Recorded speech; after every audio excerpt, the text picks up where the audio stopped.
Jadi saudaraku, itu saya mau bertanya kepada Anda mengenai apa yang kamu pahami dengan kesetaraan gender. Kesetaraan gender adalah sama-sama makhluk hidup, sama-sama punya kekurangan, sama-sama punya kelebihan.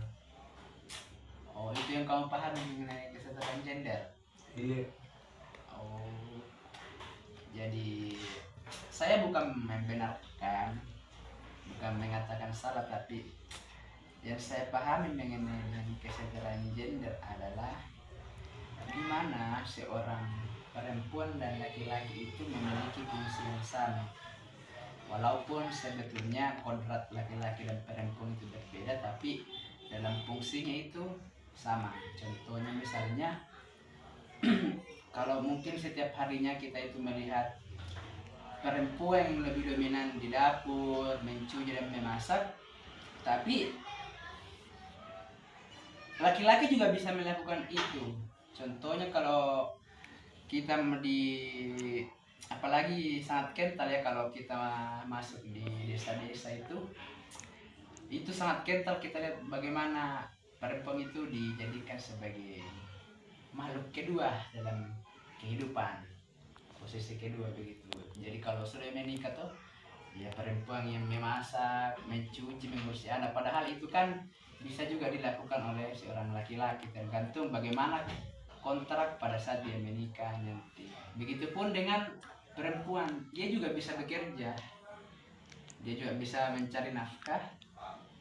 Nah, jadi yang dibutuhkan dalam laki-laki dan perempuan, apalagi kalau sudah menikah, itu kerjasama, tergantung bagaimana kontrak dalam pernikahan tersebut. Jadi bagaimana setelah mendengarkan itu, saudara Peri? Wow, ternyata kesetaraan gender itu tidak sekedar hanya laki-laki bisa mengerjakan pekerjaan perempuan, atau perempuan bisa mengerjakan pekerjaan laki-laki, tapi definisinya itu lebih luas. Iya, luas sekali. Kalau kita berbicara dengan kesetaraan gender itu berbicara dengan fungsi. Kan kalau bicara fungsi, semua laki-laki bisa terjun di, mungkin di dunia perdapuran, perempuan juga bisa terjun di dunia pekerjaan. Tergantung bagaimana kontraknya. Apakah perempuan bisa mengangkat batu? Ya, dalam bisa juga, cuman ya walaupun sejatinya itu mungkin kalau kita lihat ditanya ya mungkin laki-laki yang kayak dibilang lebih kuat tuh, tapi perempuan juga bisa mengerjakan itu. Angkat batu, Iya, kuli. ya kan, mungkin kalau kita lihat dunia pekerjaan, mungkin kita juga sering dapat perempuan juga bekerja di situ tuh, angkat-angkat memang.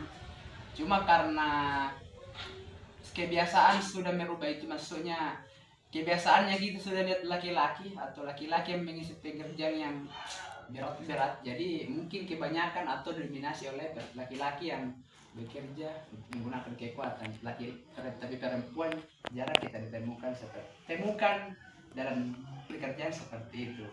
Tapi dari hal kenyataan yang saya lihat, kebanyakan perempuan yang menggaungkan itu kata kesetaraan gender, padahal pada kenyataannya banyak juga laki-laki yang tidak disetarakan gendernya. Maksudnya seperti kalau antri perempuan didahulukan, atau di kereta perempuan di tempat yang lebih selamat, padahal mereka sama-sama manusia. Kenapa?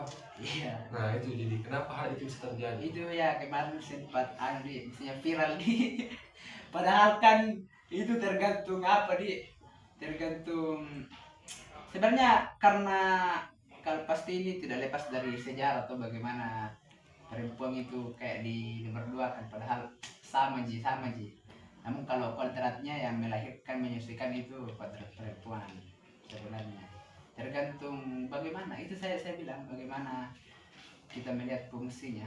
Utamanya kalau misalnya masuk dalam di pemerintahan, bisa semua ji. Kalau saya, menurut saya ya,